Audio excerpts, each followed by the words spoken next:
flying blind. We usually toss that phrase around for bad weather or busted instruments, when you're just praying you make it. But in the desperate final days of Nazi Germany's air war, one aircraft took it dead literally. No visibility, no windows, no direct view outside, period. Just a pilot sealed inside a plastic bubble, relying entirely on machines to see for him. Sounds weird, right? But yeah, today we're peeling back the plexiglass on one of World War II's most radical, misunderstood, and honestly downright bizarre aviation experiments, the Hütter Hü 136. A dive bomber that redefined flying bird. If you thought the Stuka's sirens were chilling, wait till you hear about this one. Strap in tight, we're diving deep into the specs, the strategy, and why this ghost plane never stood a prayer. The Hütter Hü 136 sprang from the mind of Wolfgang Hütter, better known for sleek gliders like the Hü 17. Gliders? Yep. That smooth aerodynamic know-how was supposed to be his secret weapon. The keyword here is supposed to be.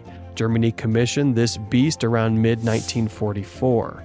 At the time, resources were vanishing, risks were sky high, and, well, the mission was simple.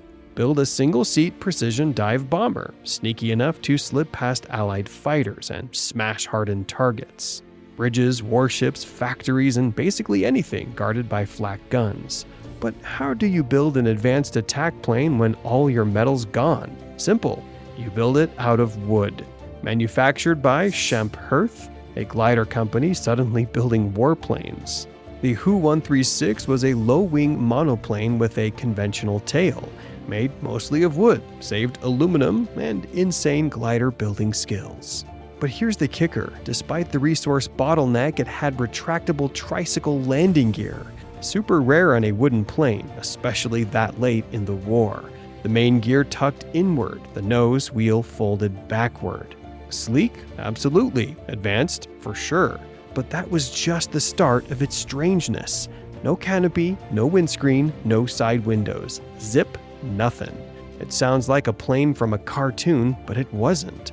The pilot was completely sealed inside a massive bullet-shaped plexiglass nose cone, stretching about 2 meters long. It was basically a giant acrylic torpedo glued to the plane's nose. This wasn't bad visibility, it was zero visibility. Couldn't see forward, down, or sideways. The pilot's only glimpse of the outside world was a single periscope, mounted behind him, poking up into the wind, behind him. So, what was inside the bubble? Well, it had a standard pilot seat with flight controls, stick and rudder pedals, a basic World War II instrument panel, altimeter, compass, artificial horizon, airspeed, you name it. But let's focus on that periscope. This thing was wild. It used mirrors and prisms, kind of like a submarine's, but it only gave a rearward and upward view, not forward. So sure, it was great for spotting the sky or checking your six. But yeah, good luck landing with that. And with that said, how was the pilot supposed to aim bombs, dive steeply, or maybe even take off? Well, ladies and gents, I give you World War II automation.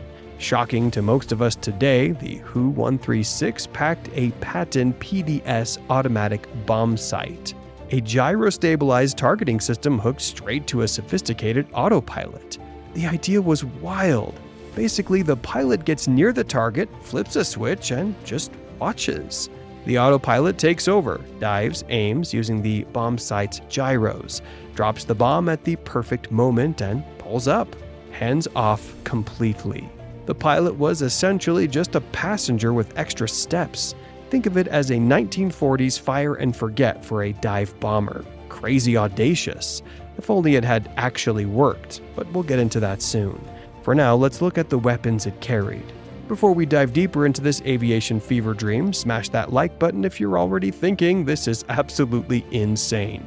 And trust me, we're just getting started with the crazy factor.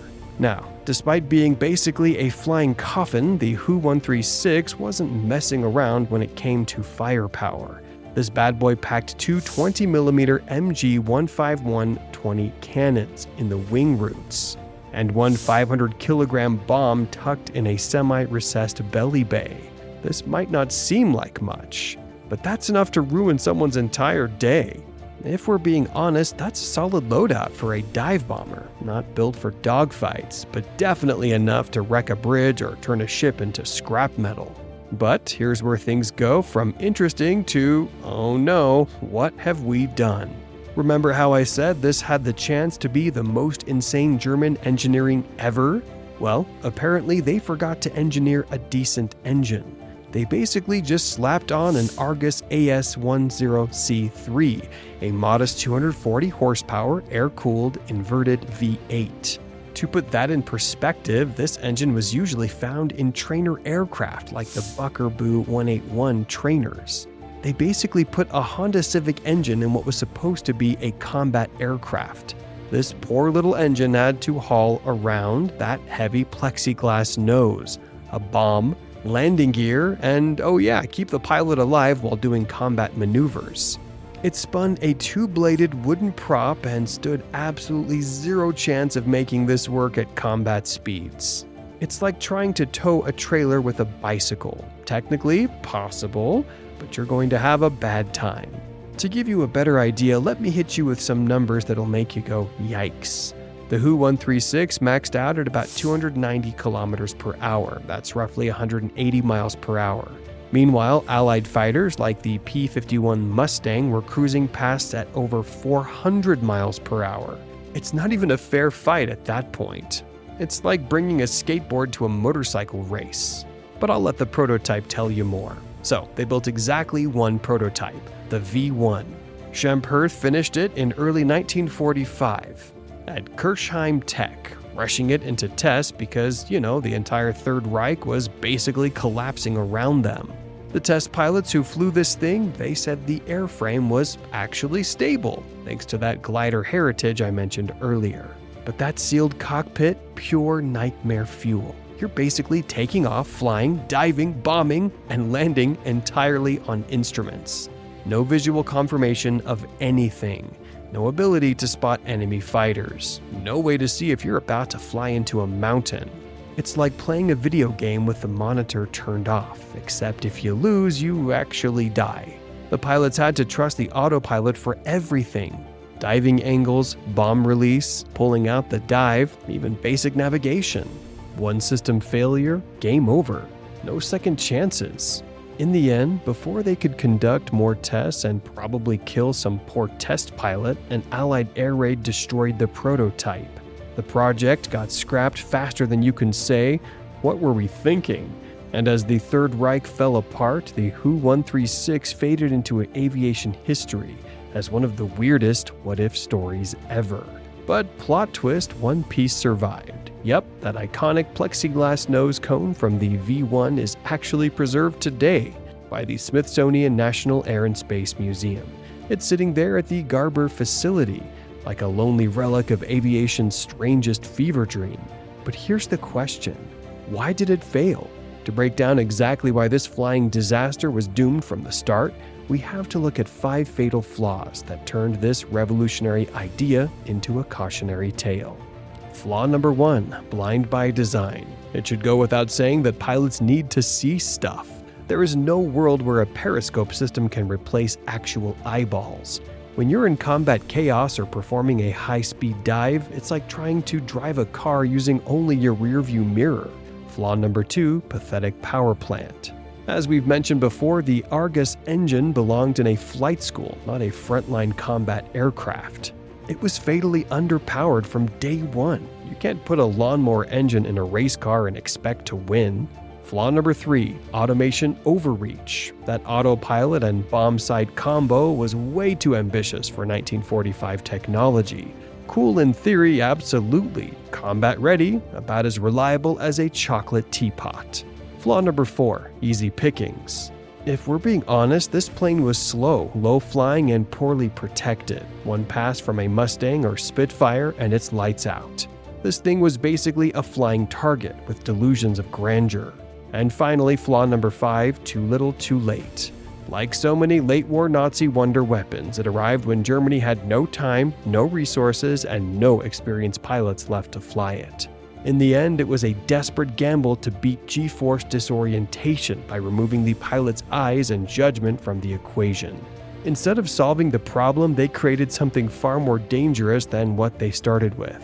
But you know what? There's something oddly captivating about that sheer audacity of it all. The balls to bet everything on a plastic nose cone, a backwards periscope, and a gyro autopilot, while your entire world is crumbling around you. It's a beautiful, tragic footnote in aviation history, a reminder that sometimes the craziest ideas come from the most desperate times. But what hooked you the most? The sealed cockpit concept? The ridiculous engineering choices? The fact that someone actually thought this was a good idea? Let us know in the comments below. If you love diving into forgotten aircraft, lost prototypes, and aviation's wildest what-if stories, you know what to do. Smash that like button, hit subscribe, and ring that notification bell so you never miss when I drop another deep dive into aviation's strangest corners. Thanks for flying with me today, aviation enthusiasts. Until next time, keep your eyes on the horizon, or in the case of the Hü 136 pilots, keep your eyes on literally anything except outside your aircraft. Stay curious, stay flying, and maybe, just maybe, trust your instruments. But probably not if they're from 1945. See you in the next one.